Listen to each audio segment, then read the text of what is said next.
Good morning, everyone. It's the start of a new work week, Monday morning. We're just about getting to the dead heart center of May, and the severe weather activity, as you probably know, is going to experience an uptick here, especially toward the middle and later part of the week and even into the weekend.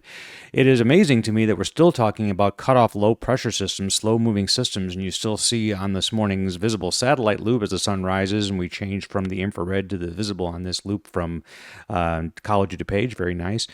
You can still see the swirl in the clouds here. You can see thunderstorms are erupting in several little bands here. And of course, that'll be one of the areas that we're talking about today for severe weather. But another one now that the pattern is starting to change, is the increasing influence of jet stream winds up here in Montana. We'll talk about that here in a minute. Let's take a look and see what the high-resolution model, the HRRR, is talking about here for the next 42 hours. So this is just what it thinks radar and pressure systems will look like. And definitely everything is still rotating around this low here over the next 42 hours, roughly 2 days.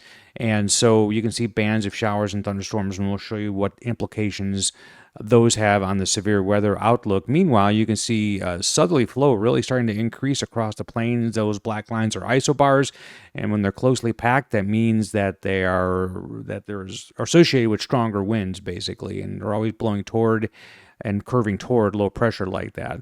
Now, this system has kind of hogged all the moisture. I know I'm sitting here in Springfield, Missouri, with our dew points in the 40s the last couple of days. We really haven't had the moisture that sometimes comes up more readily, certainly in May, from the Gulf, but that situation will remedy itself here as we go into the week, as you'll see.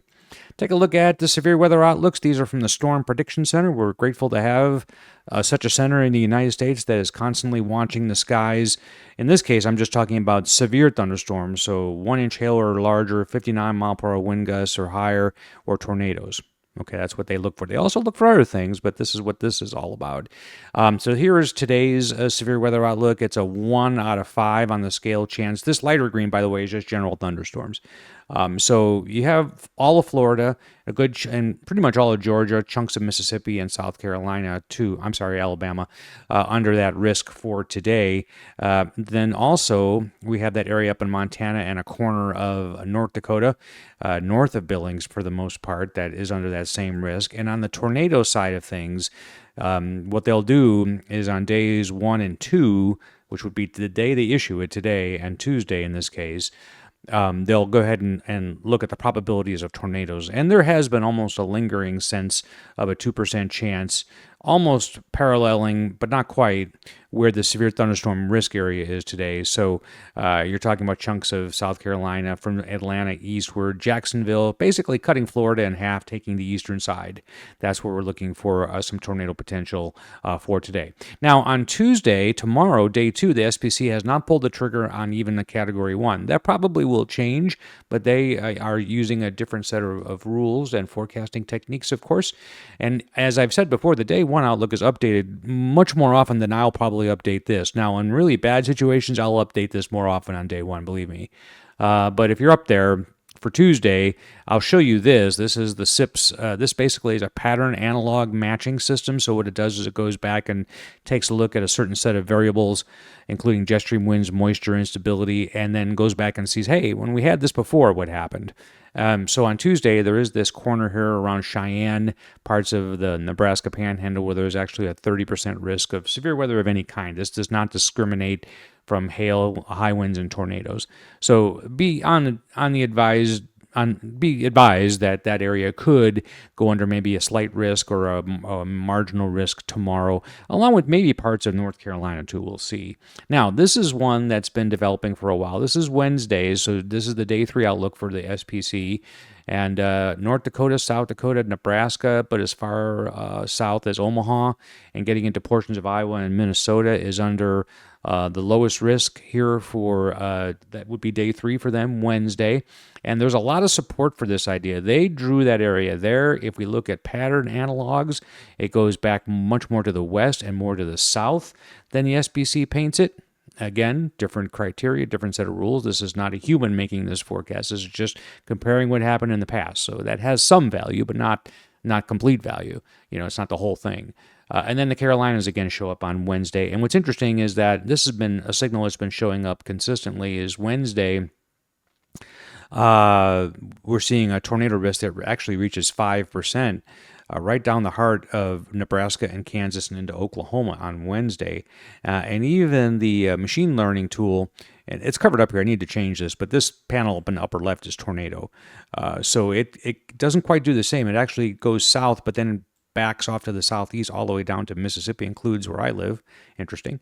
The epicenter for hail is right here. So that matches exactly what the SPC is thinking. So when I look at that, I kind of say to myself, maybe the SPC is not really too keen on the tornado threat, but they are pretty keen on the hail threat and the high wind threat too. That's what this panel is here on Wednesday. So Thursday has been a big day all along since Saturday. I've been talking about this. The SPC pulled the trigger that day, yesterday, and today. They moved it a little bit. They gave it a little bit more of an arc, but the same general areas are included in a 15% chance of severe weather within a 25-mile area. That's that yellow area. So much of Wisconsin, almost all of Illinois, probably more importantly, metropolitan areas like Chicago and Milwaukee are included in this. So is Indianapolis. Not quite Detroit, but all of Indiana, all the way down to the boot heel of Missouri on Thursday. If we take a look, this is a nice panel because what they do is they show that very same outlook I just put up there, and then we do it in comparison with the machine learning tool, and you see a 30% probability, higher than what they're saying, from Wisconsin right down through Chicago into Indianapolis, and then that hatched area is significant severe. So that means the hail is a little bigger and the tornado likelihood's a little higher. And then finally, if we take a look at the SIPs, analog comparisons, a broad brush here, but certainly what we just showed you is a subset of what this is showing. And all along, it's been showing severe weather back westward more than any of the other indicators have been showing, including the actual human-drawn forecast. Also, one more thing on Thursday, this is the SIPS tornado probability. So there's a 2% chance, Iowa, Northeast Missouri, Western Illinois. That's, again, displaced this way a little bit more than the actual forecast, which is more in this area here. Then we'll take a look at Friday. This is new today. They pulled the trigger on a 15% severe thunderstorm risk on Friday. On Monday, that's actually saying something. So south central, southeast Missouri, north central, northeast Arkansas into southern Illinois, much of western Kentucky and Tennessee is under that risk area. And I think this is the beginning of a severe weather episode, which will actually back up a little bit with time. If we take a look at SIPs on that one, again, there's a clear indication of a frontal boundary of some kind here with unstable air basically forming out ahead of it. And what I just showed you is right in here, but we can summarize that on the next map because, again, CSU is great about putting the actual SPC forecasts in there and then comparing that to what they're coming up with. So, again, that's a subset right there. Their area is a little more broad. Then getting into the weekend, and I think this is probably still a sleeper, SIPS is showing a high probability in north central Texas. I tend to believe that there's room for this to slide up and down, but this is certainly the heart of what is traditionally known as Tornado Alley. I say that, boy, I always say I'm never going to use that phrase. It's from the, I think, 50s, maybe even the 40s. I don't know why it's not even relevant anymore, but I can't help myself.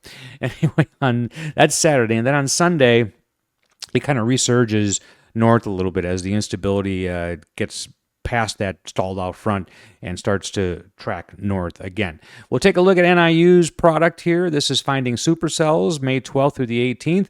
Not surprisingly, there's a frontal zone here. It is showing not so many supercells up in this area, which is interesting for a composite for this period. But it does certainly show a lot in Texas, Oklahoma, through Arkansas, southeast Missouri, and in the Tennessee. So a lot of the outlooks are reflected in that. And then week 2 is the 19th through the 25th. So that gets into that weekend I was talking about. Those are pretty well reflected. Again, this is not any given day. This is a 7-day composite. We just take each of those pretty large pixels on that screen and just add up how many supercell percentages exist for each of the 7 days. So it's not a precise forecast in the sense that it's talking about any single day like we have been. And then we're getting into June 1st now on this week 3 outlook, and generally speaking, kind of what I would expect on climatology. You see a severe storm potential in the central plains from North Texas to Kansas to southern Nebraska, and starting to see it a little bit more to the north in Montana, including more of Nebraska and even parts of the Dakotas. So that's my wrap-up for today. I did not include the model data. I'll probably go ahead and put that in on tomorrow's outlook. Otherwise, if you're in the southeast and in Montana, watch out for severe weather. Otherwise, the rest of the country is enjoying fairly quiet weather. It's not going to stay that way, but stay alert. Watch these videos. They come out every day, and we'll see you on the next edition of Severe Thunderstorm Outlooks. Thanks for watching today's edition of Severe Thunderstorm Outlooks. This is published every day after the morning Storm Prediction Center update. Also, remember to check that site off on day 1 because they update it fairly frequently. If you like this video, please like it. Also, you can subscribe to the channel for more content just like this.